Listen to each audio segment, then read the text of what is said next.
अस्सलामुअलैकुम नाज़रीन, मैं हूँ आफ्ताब अहमद और आप हमारा official YouTube channel Hadi TV देख रहे हैं। अखुवत इसको कहते हैं चुबे कांटा जो काबुल में, अखुवत इसको कहते हैं चुबे कांटा जो काबुल में, तो हिंदुस्तान का हर पीरो जवां बेताब हो जाए। इस शेर की हकीकत, इस शेर की रूह सिर्फ़ पाकिस्तान और तुर्की ही समझ सके हैं। अगर यूएई ने इसको समझा होता, इस शेर की हकीकत को समझा होता, तो उसने जो फ़ैसला आज से एक दिन पहले किया इसराइल को तस्लीम करके, कभी भी वो ये फ़ैसला ना करता। क्योंकि तमाम मुसलमान एक जस्दे वाहिद की तरह हैं। अगर उसके किसी एक हिस्से में तकलीफ़ हो तो पूरा जिस्म बेचैन हो जाता है। दुबई के यूएई के बगल में ही एक मज़लूम मुस्लिम मुल्क है फ़लस्तीन जिसे कहते हैं, जिस पर इसराइल ने नाजायज़ कब्ज़ा किया हुआ है और आए दिन फ़लस्तीन के मुसलमानों पर मज़ालिम के पहाड़ तोड़े जाते हैं। लेकिन इन सब को देखते हुए, इन सब को जानने के बावजूद दुबई ने, यूएई ने पता नहीं क्यों इसराइल को तस्लीम कर लिया और उसके साथ अपने सफारती और तजारती ताल्लुकात शुरू कर लिए। अगरचे के वो पहले ही अरब ममालिक दरपर्दा या गैर सफारती तौर पर इसराइल के साथ उनका लेन देन होता था, लेकिन अब खुलम खुला ऐलान करके उन्होंने पूरी उम्मत मुसलमा की पीठ में और ख़ास तौर पर फ़लस्तीन की पीठ में छुरा ghonpa है। अमरीकी सदर डोनाल्ड ट्रंप, इसराइल के वज़ीर-ए-आज़म नेतन्याहू और दुबई के यूएई के वली-ए-अहद शहज़ादा मोहम्मद बिन जायद ने एक मुश्तरका बयान दिया है कि इन्हें उम्मीद है कि तारीख़ी पेशरफ्त मशरिक़ वस्ता में अमन को आगे बढ़ाएगी।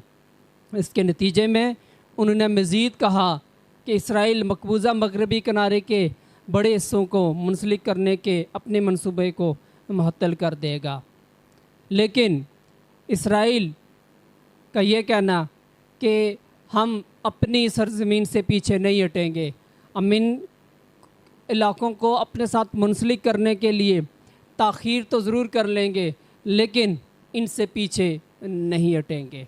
इसराइली वज़ीर-ए-आज़म नेतन्याहू ने कहा कि वो मुत्तहिदा अरब अमारात के साथ मुआहदे के हिस्से के तौर पर मकबूजा मगरबी किनारों के इलाक़ में ताख़ीर तो ज़रूर करेंगे, ताख़ीर पे तो राज़ी हैं, लेकिन ये मनसूबा भी ज़ेर गौर है।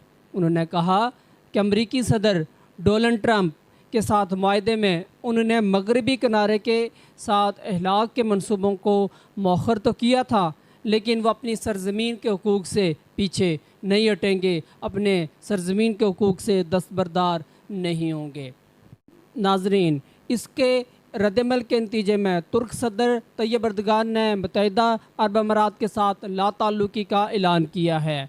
उनका कहना है कि अमारात ने इसराइल को तस्लीम करते हुए फ़लस्तीन के सफारत खाने को वापस भेजा या बंद किया तो तुर्क भी ऐसा करने पर मजबूर हो जाएंगे और वो भी अपने सफारत खाने को फ़ौरी तौर पर वापस बुला लेंगे। मज़ीद ये कहा उन्होंने कि फ़लस्तीन किसी को खाने नहीं देंगे, तुर्की हमेशा फ़लस्तीन के साथ है।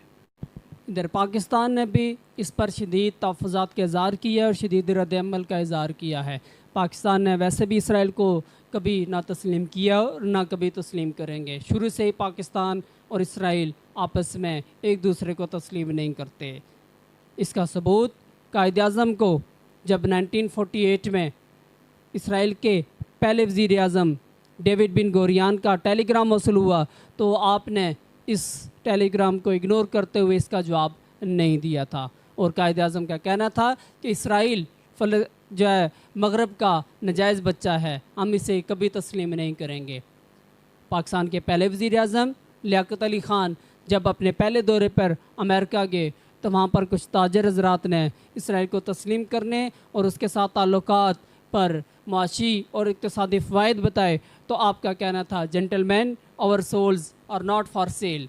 इससे ज़ाहिर होता है कि पाकिस्तान ने ना कभी माज़ी में इसराइल को तस्लीम किया है और ना हाल में और इंशाअल्लाह ना ही कभी मुस्तक़बिल में इसको तस्लीम करेगा। अल्लाह ताला से दुआ है कि अल्लाह ताला तमाम उम्मत मुसलमा को और मुस्लिम कंट्रीज़ को इत्फाक दे ताकि वो मिलकर अपने मफादात का तहफ़्फ़ुज़ करें।